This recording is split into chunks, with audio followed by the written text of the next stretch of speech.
So I would say in general in Malaysia, the only overrated property happens when there are greedy developers. All right, the developers, they put in a lot of features, they try to market it at a very nice package, and they give you cash back, instant cash back upon purchasing the property, and you get a property with a value that is not supposed to be that expensive. Okay, I would say.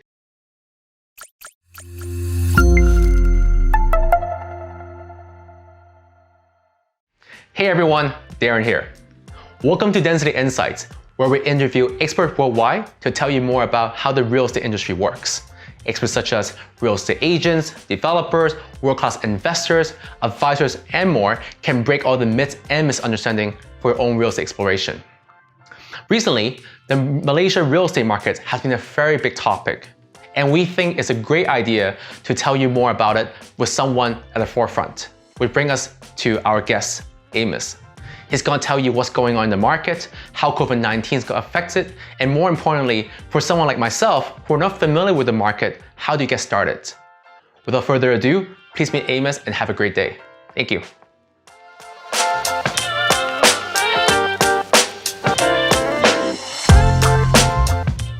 Hey Amos, welcome to the show.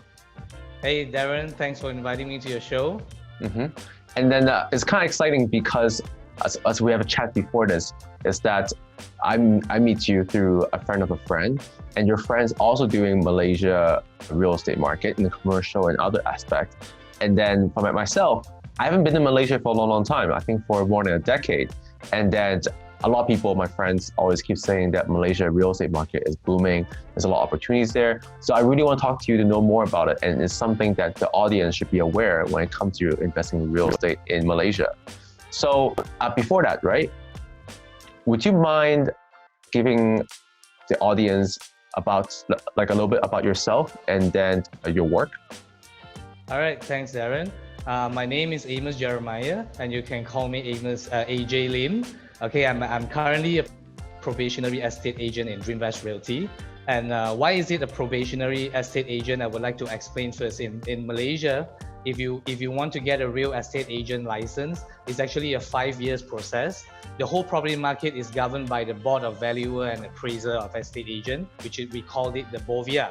So in order to get a real estate agent, you need to pass upon 12 subjects for the first 2 years to get your diploma in property estate, and then a 2 years process to write down the activities that you do as an agent. And the final years, we will get interview with the board to get our license. Okay, so now I'm in the midst of the process. I've done my diploma in real estate, and I'm doing my probationary estate agent in the Dreamvest. So here in Dreamvest, we actually provide services. In Malaysia, we call it A to Z. So how do we say A to Z? From analyzing and giving you right data to analyze the property, until the purchase, the rent or purchase of property, and the insurance of your property, and we manage and rent your investment. And also, basically we guide you from A to Z in your property investment journey. Okay, so besides being an agent, I'm also involved in other companies that is doing corporate planning and also business advisory. So basically today in Denzity, I'm gonna not just talk about property market. I'm actually gonna talk about how to register your company here in Malaysia, how to register yourself in a Malaysia Second Home program, we call it MM2H, and also we will talk about the property market here. Yeah, that's great, because that's something that I think is tied together, right? Because some people might need to incorporate a company to hold the assets. So I think it's like what you are offering right now is a better deal and service too. So it's actually interesting too. So 5 years progress to get a license. That's kind of like going to school again, right? So do you practice and go to school at the same time, or it's more like you just have to be in the industry for 5 years in order to get the license? Oh, yes, you have to go. You have to go for your diploma, and most of the agents, they are already agents. There's 2 licenses actually. One is the real estate negotiator. The real estate negotiator only requires 3 days of training. Means that you pay a fee and you enroll in, and you can be a negotiator in 3 days time. But if you want to get the license, which means that you can hire 50 agents, So that is like get a business license. You can open your real estate Oh, agency. I see. Yeah, so it's a different thing. So most of the agents here in Malaysia, they work as an agent and they take the part-time course and diplomas and night courses to get the license. Yeah. Wow, that's a lot of work. Like, but then the 3 days to be a real estate negotiator, a lot of people take 30 or 40 years to be a negotiator in real estate. This is a joke aside, but that's pretty cool. Oh well, like, to be an experienced negotiator, of course, you need 30, 40 years. But you know, to get the basic rules and regulation that we need to, that is governed by the board, so we have to go through the courses and to be eligible to be a negotiator. Yeah. Oh, really? Oh, okay. And then also, is there a way to find out if the person is licensed or not? Is there a way to Yes. like kind of search? Yeah. Every negotiator or every real estate agent will have like a working pass from the board. Yeah. So upon completing your 3-day course as a negotiator, you get a boarding pass. It's like a working pass, but it's from the board. Yeah. I see. But with then the real estate negotiator number and the real estate agent number. Yeah. Yeah, that's what I was gonna ask. Like, is there a way to search online for people who are like, you know, investing overseas and stuff like that? Yes, usually all the agents will attach their negotiator numbers or agent numbers. Yeah, and even hanging a banner in Malaysia, it actually requires a proper real estate negotiator license, so that you are allowed to put a banner or any any advertisement form. So this way, I would say that it's pretty safe to invest into Malaysia, as in the property market is governed properly by a board. So all the rules and regulations and things, no hanky-panky, all clean business. Yeah, like I think after this call, I'm gonna ask you about how to find if to check if the agent is licensed or not. Because that's something that even for us, we really want to make sure our audiences know that how to find out if some bad actors or good actors across the globe, right? So that's actually very helpful. And I want to go back a little bit about the Malaysian market. There's something that I'm sure I'm like kind of excited to know more about it. So for some audience and I might not know much about the different regions in Malaysia, would you mind if you could briefly describe how the city is made up and how are a few areas that overseas investors tend to invest in? All right. Malaysia is basically divided into two main geographical regions. One is the West Malaysia, which is the Peninsula Malaysia, and the other one is the Malaysian Borneo, which is the East Malaysia. So most of the main cities in Malaysia is located in the Peninsula Malaysia. So let's say Penang. Penang is on the north of the peninsula, which is right beside Thailand. Okay, so I would say in Penang, the culture is more like Taiwan because they are speaking Hokkien and speaking Mandarin. Okay, and we go down to the city, the capital city of Malaysia, which is Kuala Lumpur. So I was raised in Kuala Lumpur. So in Kuala Lumpur, that is the primary market. All right, the most active market in Malaysia. Okay, and I'm living in Johor Bahru, which is the south of Malaysia, with the south of Peninsula Malaysia. It's actually only 15 minutes away from Singapore. 15 minutes away from Singapore. So where is at the East Malaysia, there is Sabah and Sarawak. Currently, Sabah and Sarawak is developing really fast, and a lot of foreign investors are looking towards Sabah, Sarawak as well. So, but I am raised in KL, and my business is all in JB. So I think I will talk more about the Kuala Lumpur and Johor Bahru market for today. Yeah. That's great, because like I think that a real estate agent, people don't realize that you're more than just an agent, you're a tour guide. You're someone who will be like, okay, what street you should invest in, or to understand the culture, what area is good. So the knowledge is very insightful when it comes to very detailed which block and which streets that people should look into. So I'm sure like you can obviously focus on what your expertise. So I really much appreciate. So, like I said before, right, in the introduction, that Malaysia real estate market has been very hot topic in a very few circles that I'm in. What's the reason behind this trend? And then how do you think it will be evolved in the upcoming years? Okay, so first of all, I would say that Malaysia is a very peaceful place to live in. Because first thing that we are living in a multicultural place where we have multi-races here in Malaysia. We have the Malay, we have Chinese, we have Indians, and a lot of many other cultures. So in Malaysia, you can say that we have the most festive seasons, okay? And you can find any cuisine here in Malaysia, which a lot of tourists likes to come here, and they can see huge varieties of different cultures here. So that's the first point. And the second point is that Malaysia is a developing country, and we have plenty of land, and a lot of new development have been moving. So when it's a developing country, means that there is a lot of room to invest and to expand. So that's probably the second point why people want to come to Malaysia. The third point that I would say that we are a tropical country. We have consistent weather throughout the whole year. Because I'm living in Puteri Harbour, Johor Bahru, and there is a lot of Koreans, even Hong Kong people, Taiwanese, they've bought property here. So I've spoke to a lot of seniors in Korea. Well, I'm asking them like, why do you choose Malaysia? And a lot of them say that this is a very good place for retirement. They have consistent weather. It's by the beach. Every day it's windy. So like a few Korean actually gave me a feedback, like when they are in Korea, sometimes during winter time, they have like bone achings and body pain. And after shifting here, they get the consistent weather and they feel really comfortable staying here. And yeah. That's great. Yeah, that's great. I feel like I'm in Hong Kong and then the weather is not like terrible, but then it sounds like I need a vacation. It sounds like I need to find somewhere in Malaysia, maybe have a sip of, cocktail and relax a little bit. So, like Malaysia is a big place. And then, a lot of people obviously thinks that like, not every area is going to be great. So I was just wondering, right?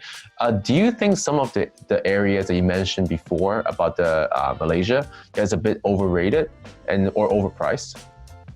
Okay, I wouldn't say in Malaysia. I mean, in everywhere in the world, there are overrated projects, there are overrated properties. Okay, so it happens in KL, it happens in JB. But since I'm living here in JB and Puteri Harbour, so I'm going to use Puteri Harbour as an example. So for Puteri Harbour, it's just, second link. There is two links that link Singapore to Malaysia. So Puteri Harbour is located right at the second link.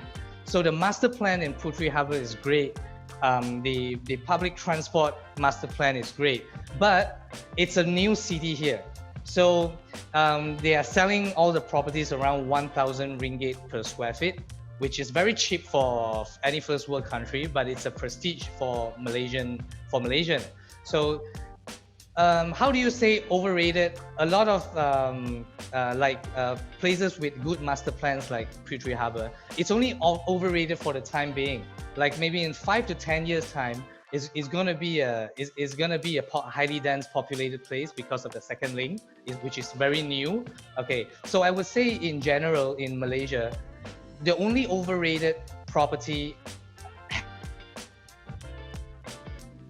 happens when there are greedy developers. All right, the developers, they put in a lot of features, they try to market it at a very nice package, and they give you cashback, instant cashback upon purchasing the property, and you get a property with a value that is not supposed to be that expensive. Okay, I would say. So first of all, we need to identify how do we categorize an overpriced or overrated property. I would say that you purchase a property and you can't rent it out, or you rent it out at a very low rate where you face negative cash flow every month. That's what an investor don't want to get into, purchasing a property and not able to rent it out. And it's happening all over Malaysia. So I would say there are many things that we need to be careful with and do a proper analysis before we make a purchase of any property, and also the background of the developer. Yeah. That's a very good choice. I think a very good point that a lot of people keep forgetting. So in terms of some people, investors, as I said before, people who might move there from Korea, Japan, or Taiwan, Hong Kong, and stuff like that. So how would you suggest differently for investor? They're either planning to use it for themselves or investment only. Okay, for this is a good question. I will categorize this for personal use and investment into two main markets, which is the primary market and the secondary market. If you are looking for investment purposes, you definitely look at the primary market. So what is the primary market? Primary market is usually the city center, like Kuala Lumpur. Okay, so in Kuala Lumpur, basically there are few hotspots where we can call it the primary market, like the area beside KLCC. KLCC is the Petronas Twin Tower. It's the 9th tallest building right now in the world. The very famous one, right? It's a twin tower. Yeah. So when we are looking into investment, definitely we want a property with multiple rent options. Means that you have rent options to the tourists, you have rent option to the students, you have rent options to the locals, you have rent options so basically we need multiple rent. When we need multiple rent, we need a place that is the primary market, which is like KLCC, Bangsa or Mont Kiara. It's all the hotspots for the foreigners and stuff. Yeah, so where it comes to long-term use for your own for own use purposes, I would suggest secondary market. Secondary market is usually further away from the city, but it's still in Kuala Lumpur. It's still in Selangor. Okay, I would say Selangor and Kuala Lumpur together because they are just right beside each other. And the whole development in Kuala Lumpur, for Malaysian, we categorize Selangor and Kuala Lumpur together, all right? So at the secondary market, you will have more locals staying, and you have nicer neighborhoods and nicer neighborhoods that is tailored for the locals and for personal use. Yeah. So I would say that if you inquire in, I would give you the data and analysis of the differences between primary sector and secondary sector, and we can make decision based on this. Yeah. That's pretty helpful because I didn't know that before. Like, and then obviously, like, you mentioned before introduction is that you not only that you do property related, and something called, I heard when we checked before, it's called the Malaysian My Second Home. What was that about? And then does that apply to foreigners or only for locals? And how does that affect or impact the real estate market? Okay, MM2H Malaysia Second Home is a program promoted by the government to allow foreigners to get a social visa that can last for 10 years. Okay, so if you apply MM2H, and you get the social visa, basically you can come into Malaysia multiple times, or you can stay in Malaysia for 10 years. Okay, so the things that I like about MM2H is that disregard which country you come from, your race, your religion, okay, there is no restriction on any of this, all right? But there are certain requirements that you need to have to be able to apply for this. So let's say for any countries, if you are above 50 years old, your FD need to have a value of 350,000 ringgit worth of money in your fixed deposit. All right. And the second requirement, and the second requirement is that you need to have a job that have a basic salary of at least 10,000 ringgit. Okay, and if you are 50 years old and below 50 years old, your fixed deposit need to have 500,000, and at the same time, your salary need to have 10,000 ringgit minimum. Okay, but there are different scenarios. Like for example, Hong Kong. In Hong Kong, the average income that we have, the applicants that we have, are usually 40k Hong Kong dollars and above their salary. Oh, okay. All right. Okay. Which diverts back to like 20,000 ringgit. Okay, so if, for example, if you are from Hong Kong and your salary is around 10,000 ringgit, you are still not eligible to apply for MM2H because first of all, they don't allow blue collar, all right? And secondly, let's say Hong Kong is a better standard country, is a country with better standards, so the standards for the salary will be higher compared to some other country. Yeah. So yeah, but the basic and the lowest requirement that you need to have is the amount that I've said earlier for 50 years old and above and below 50 years old.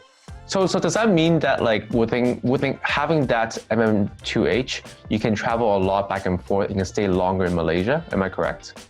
Yes, you can stay at I see. within the 10 years. You can stay 10 years if you like to. Yeah. Oh, so okay, so it's like you're not really getting the passport, but you're getting a visa, but it's a very long visa. But in order to be qualified, you have to be like you know, like an income generating like good member in the society. So I think that's kind of cool. You know, so 10 And it's years. renewable after 10 years. It's renewable after 10 years. That's a long So time. there I is see. a benefit with this is that people don't have to give up their citizenship or in their country. So it's not a PR. It's just a social visit pass. Yeah. That's really oh, that's why that you have that too. So that's such a pretty good like services that you have together.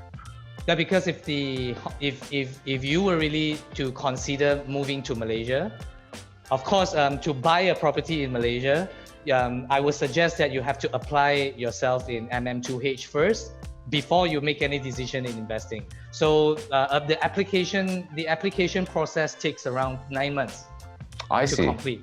That's not too long. That's okay. I know some visa take like years sometimes, and it's very yeah. annoying and stuff like that. So you know, with that saying, right, what kind of tips and advice we suggest to the audience, you know, besides MM2H, right? And is there anything that they should be aware when it comes to investing in Malaysia real estate market?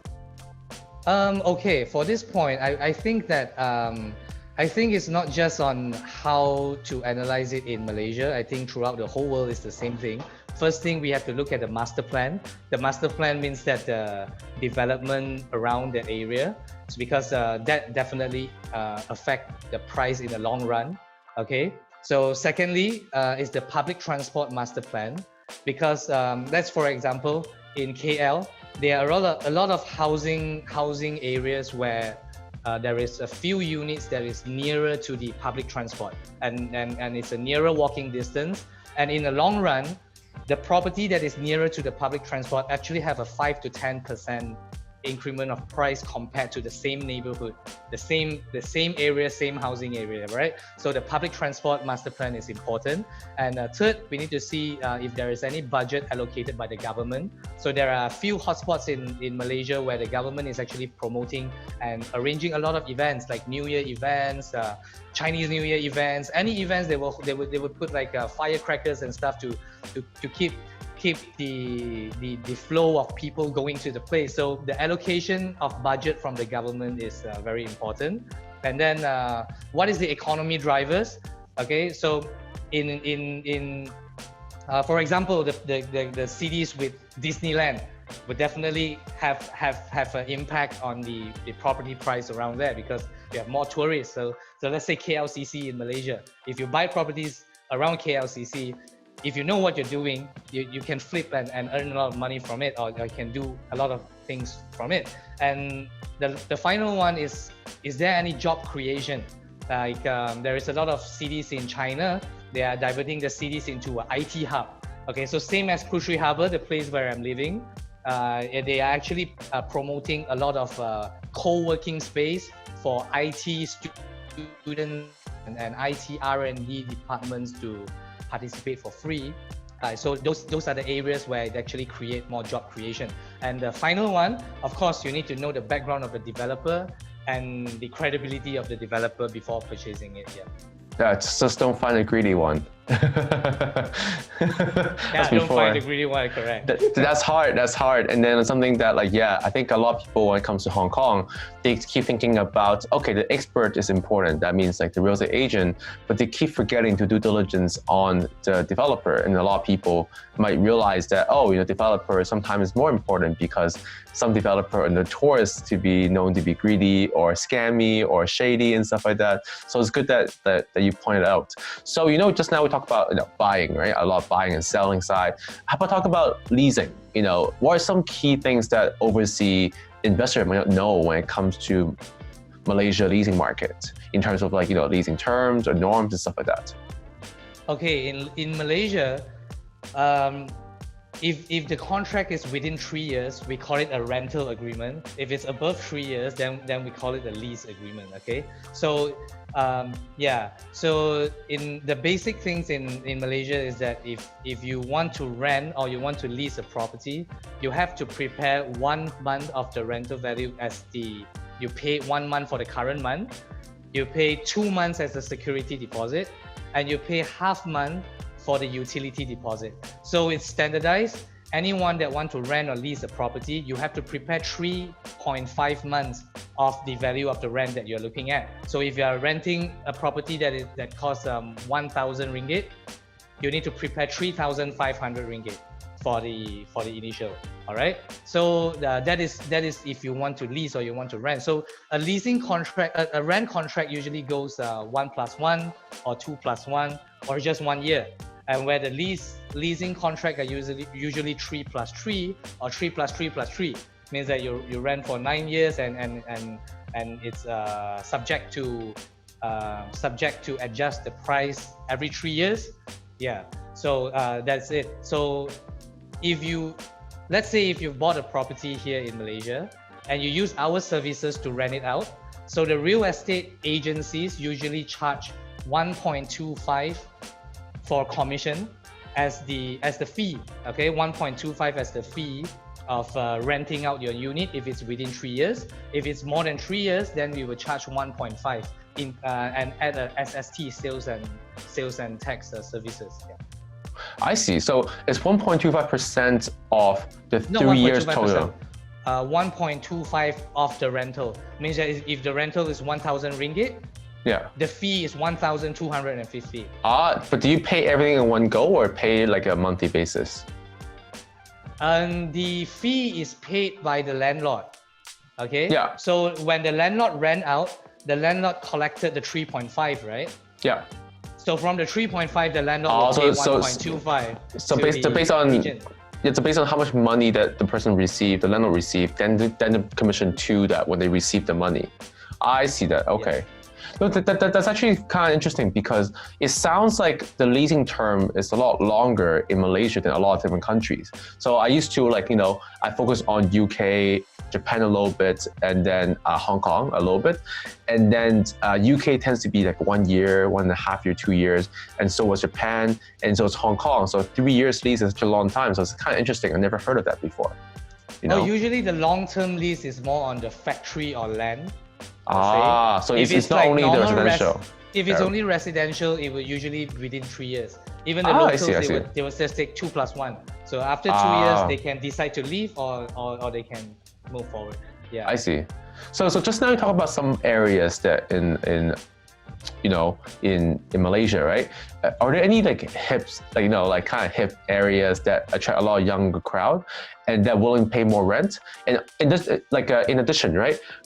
What other few places that a lot of commercial activities that we're looking at?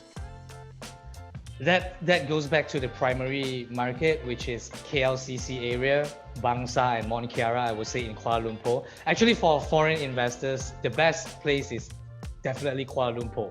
All right, is our capital city, and most of the activities and the happening things are happening there. So, for example, in Kuala Lumpur, we definitely look back to KLCC area, Mont Kiara, and Bangsa. Yeah, that is the three main primary market where a lot of commercial activities happening and all the events going on. Yeah. I see. So, we cover a lot about residential side. How about other asset type, right? Like, let's say commercial or retail, other investment strategies. What do you hear in people in the industry that people are talking about that's very exciting? All right. So we besides residential, we look at commercial lots and also land. In Malaysia, there are plenty of land, agriculture land. So I would say that it depends on which industry you're in.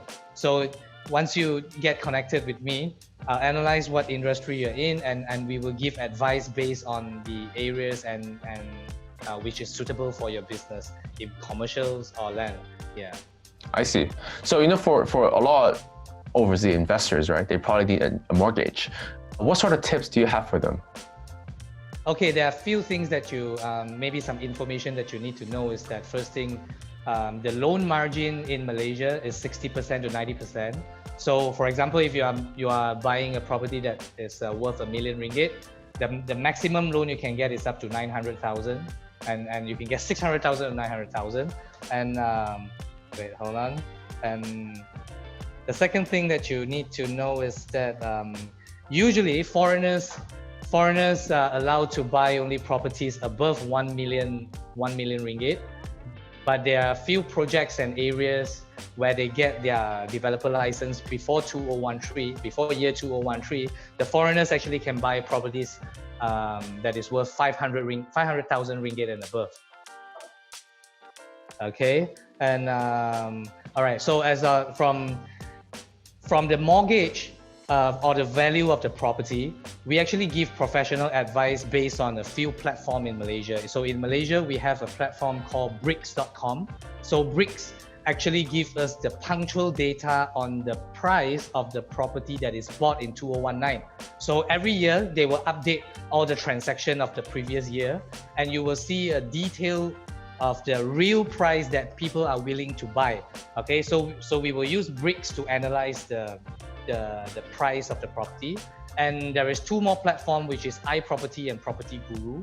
These two platforms are the platform where all the agents post all the listing on it, and we try to get a tenant or a buyer. So based on iProperty and Property Guru, we can check out the average rental of the area, the price that people are willing to offer for that particular area. And from bricks, we can look at the punctual data of last year on the price that people actually completed the whole process of purchasing. So based on these three platforms, we can give foreign investors clear data on the things that they're buying in. So it's pretty safe because all the data from bricks is all related to the government. It's the right data, yeah. I see. I feel like we're doing advertising for them. So if you guys listen to this, advertising money, let me know. Joke aside. So, you know, like we talk about like before, like you're not only real estate agent, you help people doing the MM2H. What else are you working on at the moment? We assist you to register your company, and we give you a full consultation on the rules and regulation on the tax of businesses. Because if you look, if any Hong Kong people who wants to come down here is for two reasons. One is for retirement. Two is to come here and settle down and start their business here in Malaysia. So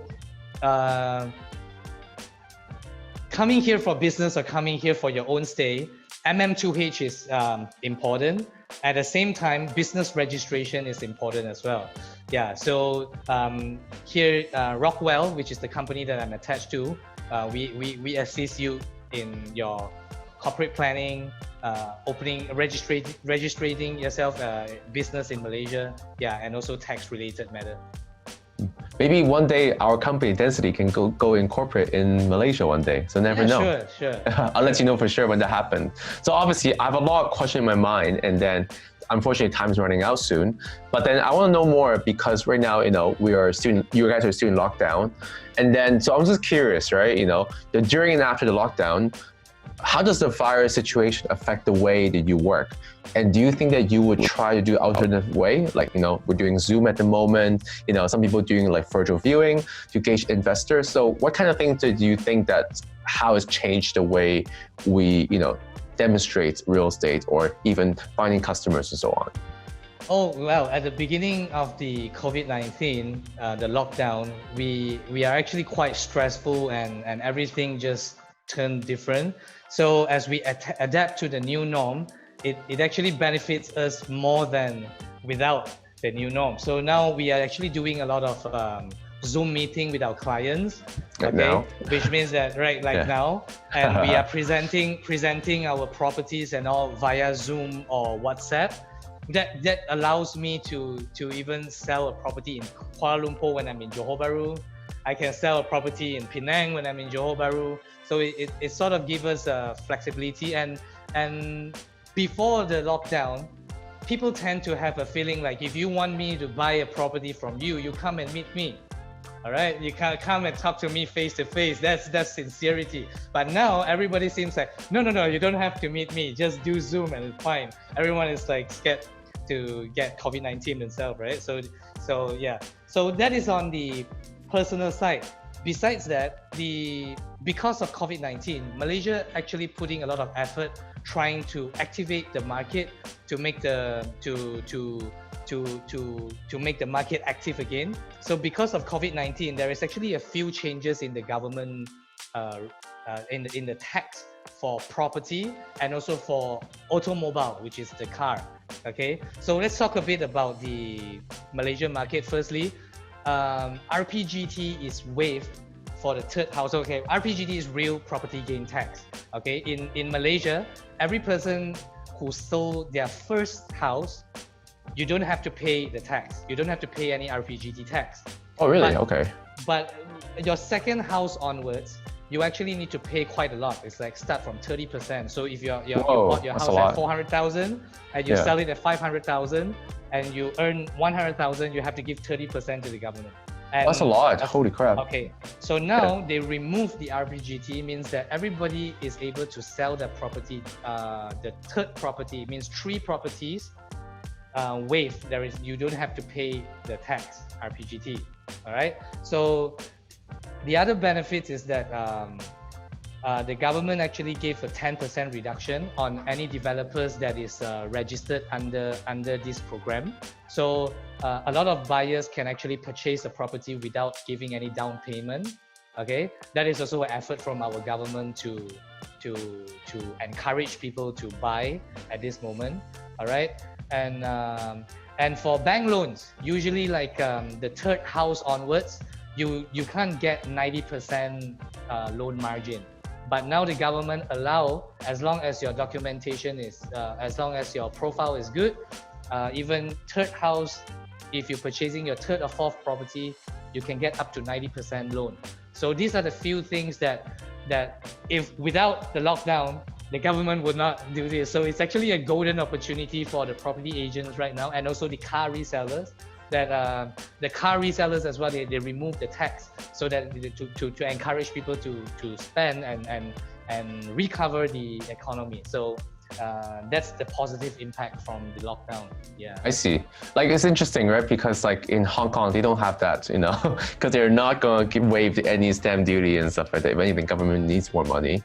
But same time is that like, you know, like we obviously this whole Denzity Insight is spawned from like, you know, fires, and I really want to know more what's going on. And everyone's like, hey, you know what? Let's do a Zoom interview with different people. So on that, I really want to thank you again, because this episode, actually, to be honest, is something that like very good. It's better than expected, because you cover a lot of different, not only about the neighborhood and so on, some very easy insights and tips for audience to learn more what's going on and what the thing they're aware of. So I want to thank you on that. So before that, right, before we go, right, what kind of takeaway would you want the audience to have from this whole video? Okay, so first of all, I would like to say that I grew up in Kuala Lumpur, and growing up in Kuala Lumpur, we basically share the same culture with Hong Kong, because we watch Hong Kong drama, we listen to HK pop, and we have Astro on Demand, which is same time. The drama that you're watching right now in Hong Kong is the same drama we're watching now in Kuala Lumpur. Oh, really? Okay? Oh, okay. Yes, yeah. So since young, we have been going to singing karaoke in New Way, which is exactly the same with Hong Kong.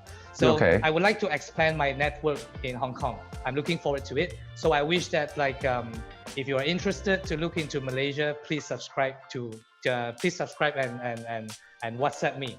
Yeah, and obviously like my job is to make sure people know more about you, engage with you, which comes to my next question too, right? If people want to know more about, you know, Malaysia real estate and your other service at MM2H and more detail about that, how would you suggest people to reach out to you and talk to you more about that? You can WhatsApp me at my number. Do you want me to say it out now? No, I mean, I can just put everything on the show notes. That works too. All right. So you will put my number on it. Okay. So you can just I think WhatsApp is the best, because I will reply you instantly as long as you inquire in. Yeah. Just in case you you can email me. Yeah, okay, that's good, that's good. Just, I don't want people to spam you all the time and everything, but yeah, I will obviously ask you everything you have for the contact. I'll put everything in the show notes. And then with that, thanks so much again for your time and effort. This is really a pleasure to know more about you and then your work and then what's going on in Malaysia.